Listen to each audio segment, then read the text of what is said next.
خواتین و حضرات، آج انشاءاللہ میں یونیفارم سول کوڈ کے متعلق جو مباحث ہیں وہ ہمارے لیے ایک جال ہیں۔ Current debate on uniform civil code is a trap, اس موضوع پر میں بات کروں گا۔ یونیفارم سول کوڈ ایک لق و دق صحرا ہے جس میں نہ راستہ واضح ہے نہ منزل متعین ہے۔ یہ ایک ایسا گھنا جنگل ہے جس کے اندر گھٹا ٹوپ اندھیرا ہے، جو اس کے اندر گیا اس سے باہر نکلنے کا راستہ نہیں پائے گا۔ یہ ایک ایسا اتھاہ سمندر ہے جس کی گہرائیوں میں اندھیرا ہی اندھیرا ہے، جہاں جا کر ٹائٹینک بھی ڈوب کر بیٹھ گیا۔ ہمارے ملک میں یونیفارم سول کوڈ کی جو بحث جاری ہے اس کی بھی یہی حیثیت ہے۔ اس کے پیش کرنے والے اس وقت اندھیرے سے نزدیک اور اجالے سے بہت دور ہیں۔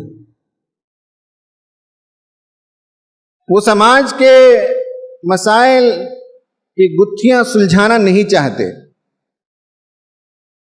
بلکہ سماج کو ایک غیر ضروری موضوع میں الجھانا چاہتے ہیں اور الجھائے رکھنا چاہتے ہیں۔ اگر ہم بھی اس بحث میں عام مسلمان سوشل میڈیا میں اور ادھر اور ادھر حصہ لینے لگتا ہے تو گویا کہ ہم ان کے جال میں پھنس رہے ہیں۔ ایک ٹریپ ہے جو انہوں نے بچھایا ہے اور ہم دیدہ دانستہ اس ٹریپ میں پھنسیں گے۔ 2023 میں بھی کچھ انتخابات باقی ہیں اور 2024 سر پر کھڑا ہے، اور سماج میں بے شمار مسائل ہیں، سنگین مسائل ہیں۔ نابرابری ہر جگہ پائی جاتی ہے، برابری نام کی کوئی چیز نہیں ہے۔ جو اس کے پروموٹرز ہیں ان کے پاس جب سب انسان برابر نہیں ہیں تو آخر ان کی شادی بیاہ ہی کیوں برابر ہو جائے؟ کیوں طلاق خلا کے رسم و رواج ہی برابر ہو جائیں؟ کیوں میراث کی تقسیم ہی برابر ہو جائے؟ انسانوں کو جب اعلیٰ اور ادنا میں لوگوں نے تقسیم کر رکھا ہے، جب برابر کی صف میں بیٹھ کر دو لوگ ایک پلیٹ میں کھا نہیں سکتے تو شادی کے قوانین کیوں برابر کر دیے جائیں یا دیگر رسم و رواج کو کیوں برابر کر دیا جائے؟ یہ دراصل ایک سیاسی چال ہے اور مسلمانوں کو پھانسنے کے لیے ایک جال ہے۔ وہ چاہتے یہ ہیں کہ ڈیبیٹ کا ایجنڈا مسلمان بنے رہیں، مسلمان فوکس میں رہیں اور لوگوں کی نگاہوں سے اصل مسائل اوجھل ہو جائیں۔ جو گریو کنسرنز ہیں، جو سیریس پرابلمز ہیں، ابھی آپ نے نہیں دیکھا 2-4 دن قبل مدھیہ پردیش میں حکمران پارٹی سے تعلق رکھنے والا ایک فرد کس طرح سے ایک آدیواسی پر پیشاب کر رہا ہے؟ یہ گھمنڈ ہے، یہ غرور ہے، یہ اعلیٰ اور ادنا ہونے کا ثبوت ہے۔ یہ انسانیت سوز مظالم ہیں۔ ان سب پر لیپا پوتی کرنے کے لیے، ان سب کو سرد خانے میں ڈالنے کے لیے کوئی تماشا چاہیے، اور یہ تماشا ان کی ضرورت ہے۔ تو اس سلسلے میں مسلمانوں کو 4 باتیں ذہن میں رکھنی چاہیے۔ نمبر 1 یہ ہے کہ مسلمانوں کو وہ فوکس میں رکھنا چاہتے ہیں، وہ مسلمانوں کے مسائل کے بارے میں دنیا کو بتانا چاہتے ہیں کہ یہ اس ملک سے الگ تھلگ ایک راستہ نکالنا چاہتے ہیں، یہ اس ملک کے عام لوگوں کے ساتھ مل کر چلنا نہیں چاہتے، اور مسلمانوں کا پرسپشن نیگیٹو بنانا چاہتے ہیں۔ ایسے میں مسلمانوں کو چاہیے کہ سڑکوں پر نہ آئیں، جذباتی نہ بنے, اس موضوع کو اپنے ہاتھ میں نہ لیں, یہ ہمارے علماء پر چھوڑیں, اہل علم اور دانشوروں پر چھوڑیں. اور اللہ کا احسان ہے کہ مسلمانوں کے لیے ایک متحدہ پلیٹ فارم اویلیبل ہے, آل انڈیا مسلم پرسنل لا بورڈ کے نام سے. کوئی بھی آپ میں سے کچھ بھی کرنا چاہیں, کنٹریبیوٹ کرنا چاہیں, تو ایک پلیٹ فارم کے ذریعے سے آپ کنٹریبیوشن دیں. آپ بہت اچھا سا ڈرافٹ کر سکتے ہو کوئی بات, کوئی مضمون, کوئی لیٹر. آپ انفلوئنسر سے ملاقات کرا سکتے ہو, آپ اچھے سے یوٹیوب کے ویڈیوز بنا سکتے ہو, تو آپ ضرور کیجئے. اور وہ تھرو کامن جو باڈیز ہیں ان کے تھرو سے کرنا چاہیے اور پازیٹیو اپروچ کے ساتھ کرنا چاہیے. نمبر ایک یہ ہے کہ عوام کو جذباتی نہیں ہونا, اس مسئلے کو سڑکوں پر نہیں لانا چاہیے. مجھے کئی لوگوں نے, اور کوئی عام آدمی نہیں, اچھے خاصے پڑھے لکھے لوگوں نے بھی کہا کہ جماعت کو اس پر ایک بڑی مہم چلانی چاہیے, ایک زوردار کیمپین شروع کر دینا چاہیے. نہیں, یہ سڑکوں کا مسئلہ نہیں ہے, یہ کیمپین کا مسئلہ نہیں ہے, یہ ہوش مندی سے لڑی جانے والی ایک لڑائی ہے, علمی سطح پر لڑی جانے والی ایک لڑائی ہے. انٹلیکچوئلز کا کام ہے, مسلمانوں میں سے جو انٹلیکچوئلز ہیں, جو مسلم پرسنل لا بورڈ ہے, ان کا کام ہے کہ اسے ڈیل کریں. دوسری بات ہمیں جو یاد رکھنے کی ہے وہ یہ کہ بہت سے لوگ لنکس فارورڈ کر رہے ہیں اور کہہ رہے ہیں کہ اس لنک کو کلک کرو, اس میں 2 آپشن آئیں گے, دوسرے آپشن پر کلک کرو اور یہ بتاؤ کہ ہم یونیفارم سول کوڈ کی نفی کرتے ہیں اور پرزور احتجاج کرتے ہیں. بھائی صاحب, یہ ریفرینڈم نہیں ہے. کون ریفرینڈم لے رہا ہے؟ آپ ریفرینڈم کیوں کرا رہے ہیں؟ آپ 1 لاکھ کلک کروائیں گے, اور میں جانتا ہوں بہت سے لوگوں کو جو خود ہمارے کلاس میٹس میں سے رہے ہیں, وہ تو 10 لاکھ سے زیادہ کلک کروا رہے ہیں. تو یہ ریفرینڈم نہ بنائیے, اس کو, اسے جذباتی نہ بنائیے. مسلمانوں کے جو ادارے ہیں, مسلمانوں کی جو تنظیمیں ہیں, وہ اپنے طور سے مضمون لکھیں, لا کمیشن کو کاپی پیسٹ نہ کریں, اپنی بات لکھیں, اپنا موقف ظاہر کریں. یہ دوسری بات ہے جو ہمیں یاد رکھنے کی ہے, بہت اچھی طرح سے ہمیں یاد رکھنی چاہیے. اس معاملے میں ہمیں کوتاہی نہیں کرنی چاہیے. جو تیسری بات ہے جو اس وقت ہمارے ذہنوں میں ہونا چاہیے وہ یہ ہے کہ 2021 میں لا کمیشن نے خود کہا تھا کہ ملک کو یونیفارم سول کوڈ کی اب ضرورت نہیں ہے, یہ وقت نہیں ہے. لیکن 2 سال کے بعد اگر لا کمیشن نے عوام سے, علماء سے, آرگنائز گروپ سے رائے طلب کیے, تو یہ سمجھ لیجئے کہ وہ طوطا ہے جو اسے پڑھایا گیا وہ بول رہا ہے. یونیفارم سول کوڈ بنانا کوئی آسان کام نہیں ہے. اسے آپ مسلم ورسس نان مسلم نہ سمجھیں, یہ اسے بنانا چاہتے ہیں. یہ مسئلہ مسلمانوں اور غیر مسلموں کے درمیان کا نہیں ہے. اس ملک میں 10 مذاہب پائے جاتے ہیں, اس ملک میں سینکڑوں ٹرائبز پائے جاتے ہیں, آدیواسی پائے جاتے ہیں. ان سب کا یہ ایشو ہے, شادی کیسے کریں یا جدائی کیسے ہو, بچے کو کیسے گود لیا جاتا ہے, میراث کی تقسیم کیسے ہوتی ہے. ان کے ہاں اپنے اون رسم و رواج موجود ہیں, یہی ان کا قانون ہے. کوئی اپنے رسم و رواج سے آسانی سے دستبردار نہیں ہو جائے گا. ہمارے ہاں جو رسم و رواج ہے اس کا بڑا حصہ شریعت ہے, وہ اللہ تعالیٰ کا قانون ہے. ہاں, ہمارے ہاں بعض غلط رسم و رواج بھی اس میں داخل ہو گئے ہیں. ہمیں جلد از جلد ان کی اصلاح کرنے کی ضرورت ہے. یہ ہمارے لیے وقت کی ضرورت ہے کہ ہم اصلاح کریں.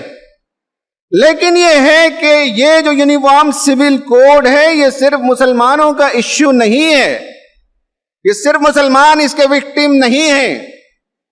اس کا وکٹم تو پورا ساؤتھ انڈیا ہوگا, اس کا وکٹم تو پورا نارتھ ایسٹ انڈیا ہوگا. آپ اس کی گریوٹی کو سمجھے کہ کوئی آسان کام نہیں ہے, اور کسی اسٹیٹ کا بھی کام نہیں ہے کہ وہ سول کوڈ بنا دے. مسلمانوں کو تکلیف دینے کے لیے طرح طرح کے طریقے ضرور ایجاد کرتے ہیں،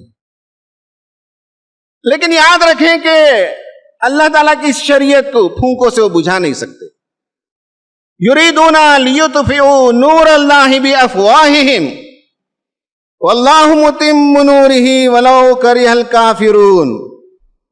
یہ لوگ اپنی پھونکوں سے اللہ تعالیٰ کے نور کو، اس چراغ کو، اس شریعت کو بجھانا چاہتے ہیں، اور اللہ نے ٹھان رکھی ہے، اللہ نے طے کر رکھا ہے، اللہ نے فیصلہ کر رکھا ہے کہ یہ نور تمام ہو کر رہے گا، خواہ کافروں کو کتنا ہی ناگوار کیوں نہ ہو۔ یہ تیسری بات ہے جو ہمیں یاد رکھنے کی ہے۔ چوتھی بات یاد رکھنے کی ہے وہ یہ ہے کہ ایک بہت بڑا جھوٹ ہے، پروپیگنڈا ہے جو ملک کے سامنے پیش کیا جا رہا ہے کہ ایک ملک میں 2 قانون کیسے ہو سکتے ہیں۔ بہت سے لوگ ہیں جو جاہل ہیں، ہو سکتا ہے کہ ان کے پاس ڈگریاں موجود ہوں، لیکن عقل کے لحاظ سے وہ جاہل ہوتے ہیں۔ وہ کہتے ہیں کہ بھائی ایک ملک میں 2 قانون کیسے ہو سکتا ہے۔ مسلم نوجوان بھی پریشان ہو جاتے ہیں جواب دینے کے لیے۔ آپ کو معلوم ہونا چاہیے ہندوستان میں جو لا ہے، جو قانون ہے، اور گزشتہ 75 سال سے جو ایوالو ہوا ہے، جو ڈیولپ ہوا ہے، وہ ہیوج ہے، والیومنس ہے۔ پوری دنیا میں قانون کا اتنا بڑا ذخیرہ موجود نہیں جتنا ہندوستان میں ہے۔ اس پورے قانون کو ایک پہاڑ کے برابر تصور کیجئے۔ اس میں کرمنل لا بھی ہے، اس میں کامن لا بھی ہے، اس میں ٹریڈ لا بھی ہے، اس میں امیگریشن لا بھی ہے، اس میں ٹیکسیشن کا لا بھی ہے، اس میں ٹرسٹ کا لا بھی ہے، اس میں ٹریفک کے لاز بھی ہیں۔ کس نے کہا کہ 2 لاز پائے جاتے ہیں، 2 قوانین پائے جاتے ہیں؟ کیا 2 کرمنل لاز پائے جاتے ہیں؟ کیا 2 ٹریڈ لاز پائے جاتے ہیں؟ کیا 2 ٹیکسیشن کے لاز پائے جاتے ہیں؟ کیا 2 امیگریشن کے لاز پائے جاتے ہیں؟ کیا 2 ٹریفک کے لاز پائے جاتے ہیں؟ کس نے کہا کہ 2 لاز ہیں؟ اس پورے پہاڑ میں اگر آپ سول لا کو دیکھیں تو ایک چھوٹے پتھر کے برابر ہے، ایک چھوٹا سا حصہ ہے۔ اس سول لا میں پرسنل لا اس سے چھوٹا ہے۔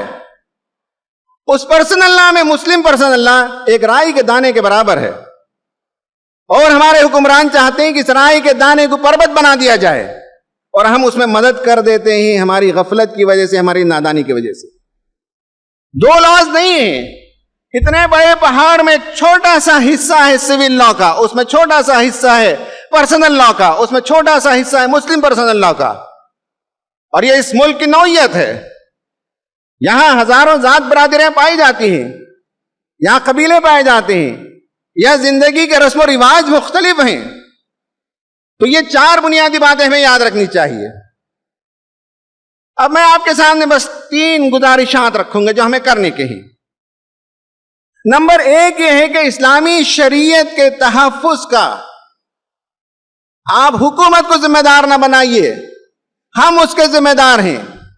اگر اسلامی شریعت ہمارے گھروں میں رائج ہے، اسلامی قانون کے مطابق ہمارے یہاں شادیاں ہونے لگیں گی، اگر کسی کو طلاق دینے کی نوبت آ جائے تو اسلامی قانون کے مطابق اگر وہ ہونے لگے، کوئی عورت خلا پوچھتی ہے تو شوہر یا اس کے اطراف کے رشتہ دار شریعت کے مطابق خلا دینے لگیں گے، میراث کی تقسیم شریعت کے مطابق اگر کرنے لگیں گے، تو کون ہے جو آپ پر ایکساں سول کوڈ نافذ کر کے آپ کو مجبور کر سکتا ہے؟ قانون تو اپنی جگہ رہے گا، آپ کو کس نے روکا ہے اسلامی شریعت کے مطابق گھروں کو استوار کرنے کے لیے؟ نارتھ انڈیا کے بہت سے علاقوں میں مجھے جانے کا موقع ہوا، عام مسلمان نہیں، پڑھے لکھے مسلمان اور دیندار مسلمانوں کے گھرانوں سے بھی یہ شکایت آئی۔ لڑکیوں نے کہا، عورتوں نے کہا کہ ہمارے بھائی ہمیں میراث میں حصہ نہیں دیتے۔ کس نے روکا ہے شریعت پر عمل کرنے سے؟ جب ایک ایشو آتا ہے تو ہم خواہ پیپر میں، سوشل میڈیا میں جذباتی ہوتے ہیں، لیکن عمل کے میدان میں بہت پیچھے ہوتے ہیں۔ میں نے اپنی زندگی میں اپنے ایک دوست کو دیکھا، جن کی شادی کو ہوئے 20-22 سال گزرے، 21 سال 20 سال کا بیٹا اور بیٹی بھی موجود ہیں، طلاق کی نوبت آئی، بہت سمجھایا لیکن اس کے باوجود وہ مان نہیں رہی تھی، تو ایک ہوٹل لے گئے بچوں کے ساتھ، خوشگوار طریقے سے ڈنر ہوا، اس کے بعد عورت نے جو پیپر پیش کیا بچوں کے سامنے اسے سائن کیا، بچوں سے پوچھا کہ تم کہاں رہنا چاہتے ہو، ان کے 3 بچے ہیں، تینوں نے کہا کہ ہم ابو کے ساتھ رہنا چاہتے ہیں۔ پھر شوہر نے پیپر سائن کرنے کے بعد کہا کہ میری طرف سے گفٹ ہے، چیک بھی سائن کیا، اور پھر کہا کہ یہ میرے پاس 3-4 پراپرٹیز، ایک پراپرٹی لو، یہ بھی میری طرف سے گفٹ ہے۔ پھر اگلے دن ان کے والدین آئے اور لے کر چلے گئے۔ قرآن نے جو بتایا ہے کہ عورت کو اگر رخصت بھی کرنا ہو تو احسن طریقے سے کرو، معروف طریقے سے کرو، دے دلا کر کرو، لیکن میرے پاس 10-20 کیسز ایسے آتے ہیں جن میں معلوم ہوتا ہے کہ تلخیاں اپنی انتہا پر پہنچتی ہیں اور شریعت کے خلاف طلاق بھی ہوتی ہے، خلا بھی واقع ہوتا ہے، مار پیٹ بھی ہوتی ہے، اور کیسی کیسی نوبتیں آتی ہیں۔ پہلا کام یہ کہ اسلامی شریعت پر ہم عمل کریں گے، یہ ہم طے کر کے اٹھیں، اور اگر ہمیں کوئی چیز نہیں معلوم ہے تو پڑھنا سیکھیں، مطالعہ کرنا سیکھیں، قرآن سے معلوم کریں۔ کتنے نوجوان جب شادی کا وقت آتا ہے تو قرآن کھول کر پڑھتے ہوں یا اسلامی لٹریچر اٹھا کر پڑھتے ہیں کہ قرآن ہماری کیا رہنمائی کرتا ہے۔ کتنے لوگ ہیں جب اتفاق سے ان کے گھر میں طلاق اور خلا کی نوبت آ جاتی ہو تو کتاب اٹھا کر پڑھتے ہوں کہ اسلام ہمیں کیا طریقہ بتاتا ہے، یا اہل علم سے رجوع کرتے ہوں۔ کتنے لوگ ہیں جب ان کے گھروں میں کسی کی میت ہو جائے تو میراث کی تقسیم کے لیے اہل علم کی طرف رجوع کرتے ہوں۔ یہ پہلا کام ہے جو ہمیں کرنے کا ہے۔ ہر فرد طے کرے کہ ہم شریعت پر پابندی کریں گے، اور جتنے شریعت کے قوانین ہیں اپنے گھر میں اسے نافذ کریں گے، اور اگر شریعت کے مطابق آپ کی زندگی گزرنے لگی تو کوئی قانون آپ کا نقصان نہیں پہنچا سکتا۔ نمبر دوسرا کام یہ ہے کہ اسلام اور مسلمانوں کے سلسلے میں جو غلط فہمیاں پھیلائی جا رہی ہیں کہ ایک سے زائد شادیاں یہ کرتے ہیں، 4 شادیاں کرتے ہیں، یہ کثیر العیال ہوتے ہیں، بہت اولادیں ان کی ہوتی ہیں، اور نہ جانے کیا کیا جھوٹا پروپیگنڈا کرتے ہیں۔ دوسرا کام پڑھے لکھے لوگوں کا یہ ہے کہ آپ ریسرچ کریں اور ایک ایک موضوع پر علمی انداز سے لکھیں اور بولیں۔ کسی چیز کا ڈیٹا ہمارے پاس موجود نہیں ہے۔ بار بار یہ کہا جاتا ہے کہ اتنی لاکھ لڑکیاں مرتد ہو گئیں، اسلام چھوڑ کر چلی گئیں۔ کسی بندے کے پاس کوئی تحقیق نہیں ہے، کوئی نمبر نہیں ہے، کوئی ریسرچ نہیں ہے۔ وہ جو چاہتے ہیں وہی بات ہم بھی بولنے لگتے ہیں اور مسلمانوں کے اندر ایک خوف کی کیفیت پیدا کرتے ہیں۔ تو دوسرا کام ہے پڑھے لکھے لوگوں کا کہ اسلام اور مسلمانوں کے سلسلے میں، خاص کر شرعیہ قوانین کے سلسلے میں جو بدگمانیاں اور مس انڈرسٹینڈنگ پھیلائی جا رہی ہیں ان پر علمی طور پر آج کی زبان میں تحقیقی انداز سے لکھنے اور بولنے کی ضرورت ہے۔ اور تیسری اور آخری بات یہ ہے کہ اسلام کی دعوت کو لوگوں کے سامنے پیش کرنا ہمارا کام ہے۔ یہ بہترین موقع ہے، یہ بہترین اپرچونٹی ہے۔ اسلام ایک نظام رحمت ہے، اسلام کی آئلی تعلیمات رحمت ہیں، صرف مسلمانوں کے لیے نہیں، عام انسانوں کے لیے رحمت ہیں۔ یہ بہترین موقع ہے لوگوں کو ہم بتائیں اسلام کا نکاح کا جو سسٹم ہے، سپریشن کا جو سسٹم ہے، اڈاپشن کا جو سسٹم ہے، پراپرٹی اور انہیریٹنس کا جو سسٹم ہے، یہ ہمیں اپنے غیر مسلم دوستوں کو بتانے کی ضرورت ہے۔ یونیفارم سول کوڈ کی مخالفت سے زیادہ یہ کام اہم ہے کہ اسلامی تعلیمات کو دنیا کے سامنے پیش کریں۔ یہ نصرت دین ہے۔ یا ایھا الذین آمنوا کونوا انصار اللہ، اے مسلمانوں اللہ کے مددگار بنو، اللہ کے دین کے مددگار بنو، اللہ کے دین کی حمایت کرو، یہ تمہارا کام ہے، یہ تمہارا فریضہ ہے۔ اللہ تعالیٰ سے دعا ہے کہ اللہ تعالیٰ ہمیں شریعت پر عمل کرنے کی توفیق عطا فرمائے اور اس نظام رحمت کو دنیا کے سامنے پیش کرنے کی توفیق عطا فرمائے۔ آمین۔ وآخر دعوانا ان الحمد للہ رب العالمین۔